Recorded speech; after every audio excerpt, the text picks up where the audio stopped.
What's going on, everybody? Welcome to your weekly tarot for the week of October 25th through the 31st of 2021. Truly appreciate you for being here with me.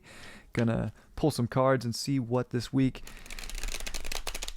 comes through these bad boys. Definitely setting the intention that we get the most, powerful spread for as many people that will watch this, that will resonate, and hopefully it's beneficial and helpful. Putting my best into these, so definitely want a nice message. It's intense times out there in this world, so let's see what another view of it looks like.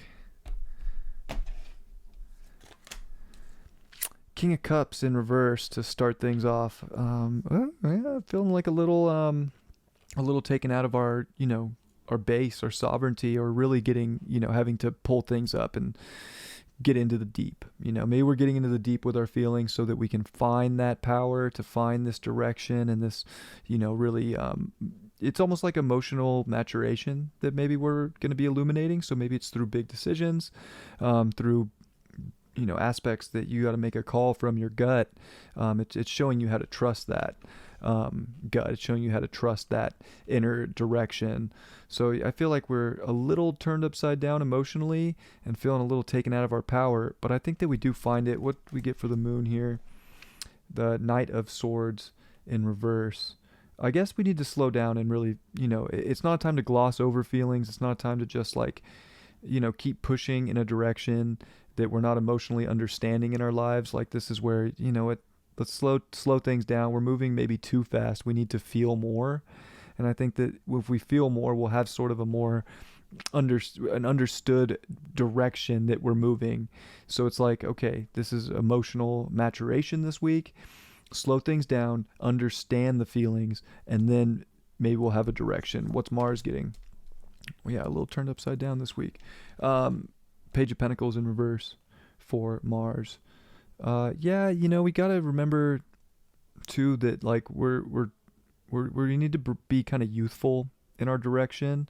And maybe it's like, yes, there's emotional maturation, there's a maturity and just a level up that I think is going to come through maybe some challenging circumstances, but to remember too to still bring a youthful energy in the direction that you're trying to build or accomplish or bring things in right now. So it's like, get the feelings in line first to have an understanding, and then keep sort of an open, youthful energy about where that can go, or what you can bring in, or what you can attract, or what you can do, or what direction you're moving in with your desires. Mercury got the Queen of Pentacles upright. So I think that we're actually understanding really what brings us the best in life. This is where, maybe the slowing down, or maybe bringing that youthful energy, or even just going deeper into our emotions actually does give us a really grounded perspective this week, maybe one that we haven't had before. So, I would say that we're right there. It's just, we got to go through the feelings. We got to go through what's trying to come up in life and keep a youthful outlook within our ego, within the direction, and not be too hard on ourselves, or not, think we have things all figured out. But at the same time, we're going to get the calling mentally to know exactly what it is we do want, or what we're creating, and how to bring that abundance into our life. Venus got the Eight of Wands. That's very nice. I feel like that's very nice for a Venus in Sagittarius square Neptune. I think that things are going to start moving faster when it comes to relationships in our life, and what the outer world might be doing, but also within our abundance and what we can create. So, you know what?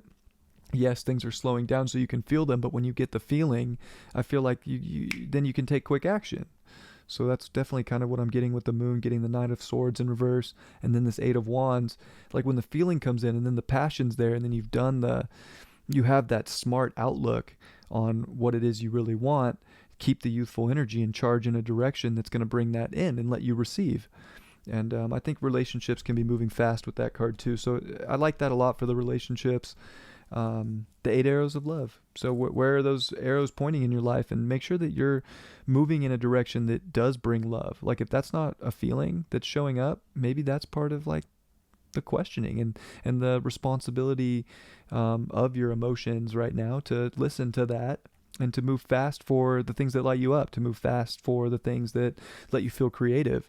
And maybe it's the slower stuff because there's other stuff that isn't bringing that depth or that passion or that intensity into your life, and maybe those are where you're slowing down. But the stuff that is opening up your world to abundance, maybe that's the stuff that we're moving faster in because we have a good understanding of our ultimate values.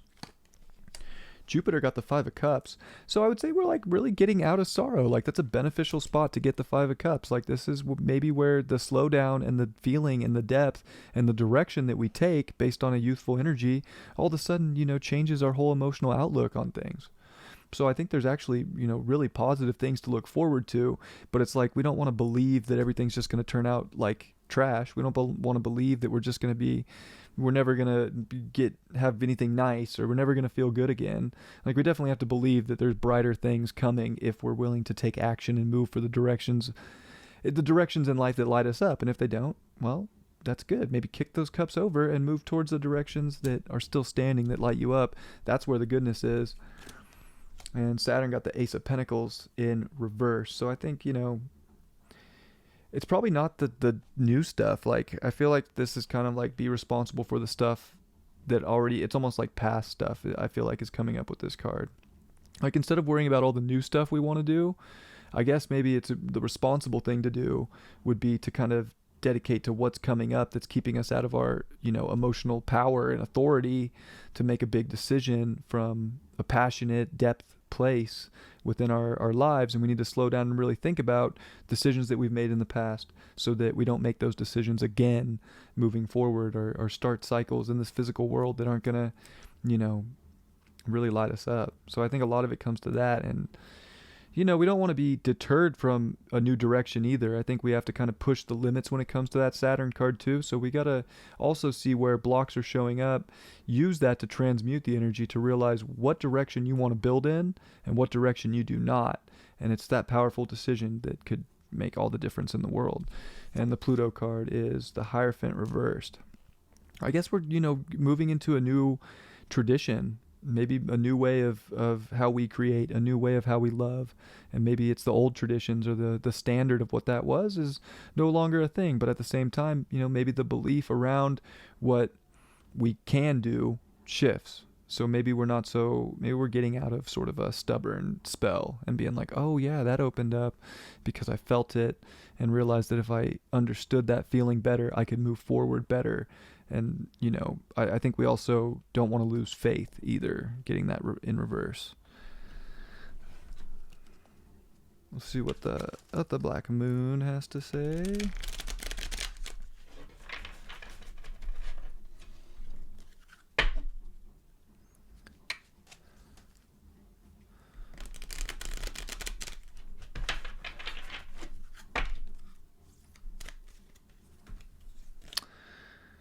South Node, life's debts. So maybe a little karmic stuff from the past is coming up. I got that with the Saturn card.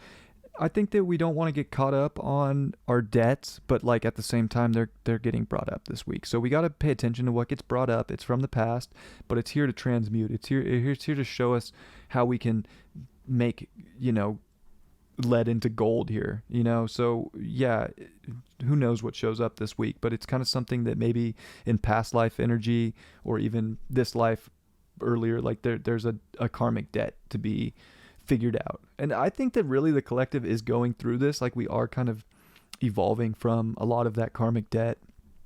So, karma goes a few different ways, for everybody it's a little different, but what's this look like to you right now and how you're feeling? Don't put it so much on yourself in this time. I think you need to be a little gentle with yourself and realize that the stuff that's coming up, or that you're feeling, that you're having to slow down and feel, might actually be from a time that maybe you're not even aware of.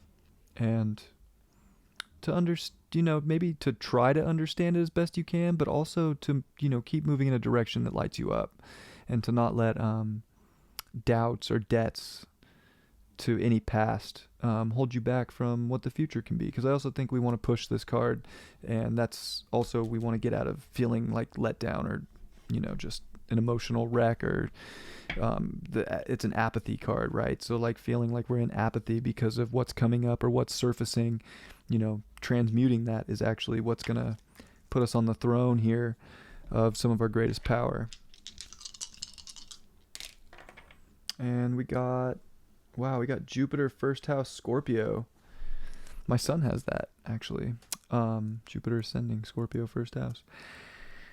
Well, I would say that this is where you have to realize that you're here to be a transformer in life. You're here to identify with your depth of your soul and to transform and alchemize your life based on there's bigger things to life than maybe what we all thought or maybe what we've all identified with. Maybe we're, really coming into this abundant sense of really understanding the deepest layers of ourself, and that's where the gift is, and that's where the power is as well. And I think this brings a great mysticism to it, and it's that mysticism that through fear it can all be transmuted into some of the most amazing, passionate, creative outlets for ourselves. And I think that we can find a lot of abundance in that, but we have to be willing and we have to be strong enough to believe that whatever is transforming in our life is going to expand our entire identity, our entire personality, and who we are in a beautiful way. So maybe this is also like Phoenix, rising moments, like getting through something with power and being able to identify with fear and then seeing the beauty in the transmutation of that fear, which could just come from having to feel so much and then move in a direction that takes you out of the fear or out of apathy, apathetic feelings or sorrow, and push the limits for what you maybe came here to really create, while simultaneously dealing with a lot of things surfacing that may not even have an understanding. But I think we do get the understanding, and we can actually feel comfortable in knowing that we're here to transmute it. I love you all very much. I hope this was helpful. Sending you all my love and best, and I will see you when I see you. Much love. Peace.